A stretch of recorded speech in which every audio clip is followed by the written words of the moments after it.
साहसिकता बयसरे नुहे हृदय थाए।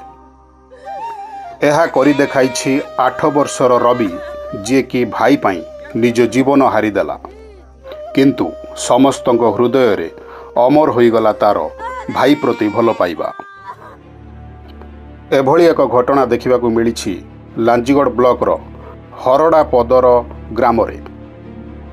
पहाड़ जंगल और फसल मझिरे रहुथुबा दुई नाबालक भाई समरू माझी और रवि माझी सकाळ प्राय 8टा समय से माने घर पाखरे थिबा जमी को फसल देखा जाइथिले। हठात जंगल मझिरु आसिला एक बड़ दंता हाथी। बड़ भाई समरू को शुंढरे टेकी नहीं कचाड़ी देला। यह देखि सान भाई रवि जार बयस मात्र 8 वर्ष दौड़ी गला भाई पाखक।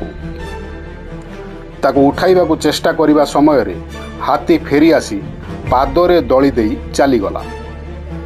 फलरे रवि घटनास्थल रे मृत्युवरण कला। से जानिथिला विपद मध्यरे भाई को छाड़ी जीवा माने जीवन को छाड़ी जीवा। से उठाइबाकू जाइथिला भाई को, किंतु निज जीवन को हारिदेला। ग्रामवासी तांको परिवार पाई एकत्रित हेले। जंगल विभाग और पंचायत सहायता देले।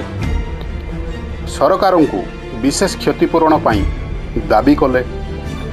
लांजीगड़ सरकारी डाक्तरी टीम जीवित थिबा बड़ भाई समरू जार बयस 12 वर्ष ताकू एबे चिकित्सा करुछंती। आज रवि नाही सत, किंतु तार साहस, भल पाइबा और निष्ठा गाँर प्रत्येक शिशु मनरे जीवंत। सबुठारु बड़ कथा हैला गाँ मनरे जागृत होइथिबा एकता, साहसिकता और मानविकता। 8 वर्षर बालक रवि शिखाई देला साहसिकता बयसरे नुहे हृदय थाए।